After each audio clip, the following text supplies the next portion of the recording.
நம்ம இன்றைக்கி பார்க்க போகிற ரெசிபி க்ரீன் சிக்கன். இது வந்து வழக்கமாக நம்ம சிக்கன் கிரேவி செய்வோம் பாருங்கள். அதை விட ரொம்ப சுலபமாக செய்திடலாம். வாங்க எப்படி பண்ணுறதுன்னு பார்க்கலாம். மிக்ஸி ஜாரில் 2 துண்டு பட்டை, 4 லவங்கம் சேர்த்துக்கலாம். 1 டீஸ்பூன் சோம்பு, 1 டீஸ்பூன் சீரகம், அரை டீஸ்பூன் மிளகு சேர்த்துக்கலாம். கூடவே 2 பச்சை மிளகாவும் சேர்த்துருக்கேன். மிளகு, பச்சை மிளகாலாம் உங்கள் காரத்துக்கு தகுந்த மாதிரி கூட்டவோ குறைச்சிக்கவோ சேர்த்துக்கோங்க.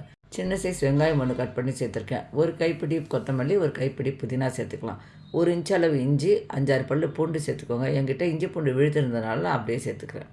கொஞ்சமாக தண்ணி சேர்த்து நல்லா பேஸ்ட்டாக அரைச்சி வச்சுக்கலாம். இப்போ சிக்கன் செய்ய ஸ்டார்ட் பண்ணிடலாம். ஒரு பேன் வச்சு 2 ஸ்பூன் பட்டர் சேர்த்துக்கலாம். பட்டர் உருகுனதான் நம்ம அரைச்சி வச்சுருக்க பேஸ்ட்டை சேர்த்துட்டு 1 நிமிஷத்துக்கு கலந்து விடலாம். நம்ம மிக்ஸி ஜாரில் கொஞ்சமாக மசாலா இருக்குது, இதுலேயே தண்ணி சேர்த்து அந்த தண்ணியை இதோட சேர்த்து நல்லா கலந்து விட்டுடலாம்.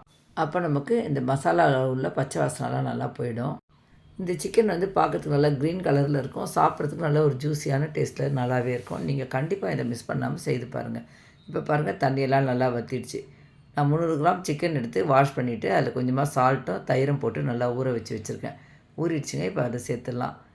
சிக்கனில் அந்த மசாலாலாம் ஃபுல்லாக கோட்டு ஆகிற வரைக்கும் கலந்து விட்டுக்கணும். நம்ம இப்போ சிக்கனுக்கு தேவையான அளவு சால்ட்டு சேர்த்துக்கலாம். இதுக்கு வேறு எந்த மசாலாவும் போட வேண்டியது இல்லைங்க. நம்ம எல்லாமே போட்டு அரைச்சதுனால இப்படியே நம்ம செய்ய வேண்டியது தான். 1 நிமிஷத்துக்கு அப்படியே விட்டோம்னா அந்த சிக்கனில் இருக்க தண்ணி எல்லாமே நல்லா வற்றி வரும். பாருங்கள், இந்த மாதிரி நல்லா தண்ணியெல்லாம் தனியாக வந்துருச்சு. சிக்கன் வேகிற அளவுக்கு நம்ம தண்ணி சேர்த்துட்டு நல்லா கலந்து விட்டு மூடி வச்சிடலாம். மூடி வச்சாலும் அடிக்கடி எடுத்து கலந்து விட்டுக்கிட்டே இருக்கணும். சிக்கன் நல்லா வெந்து அந்த மசாலாலாம் ஃபுல்லாக கோட் ஆகிடுங்க. அதுக்கப்புறம் என்னங்க, நல்லா ஒரு சூடான சாதத்தோடு சாப்பிட்டு பாருங்கள். செம்ம டேஸ்ட்டாக இருக்கும். என்னோடய மெத்தடில் இந்த க்ரீன் சிக்கன் நீங்கள் ஒரு முறை செய்து பாருங்கள். உங்கள் வீட்டில் இருக்கவங்களுக்கும் பிடிக்கும். செய்து பார்த்துட்டு எப்படி இருக்குன்னு சொல்லுங்கள். வீடியோ பிடிச்சா லைக் பண்ணி சஜயம் நான் vlog சேனலை சப்ஸ்கிரைப் பண்ணிக்கோங்க. தேங்க்யூ.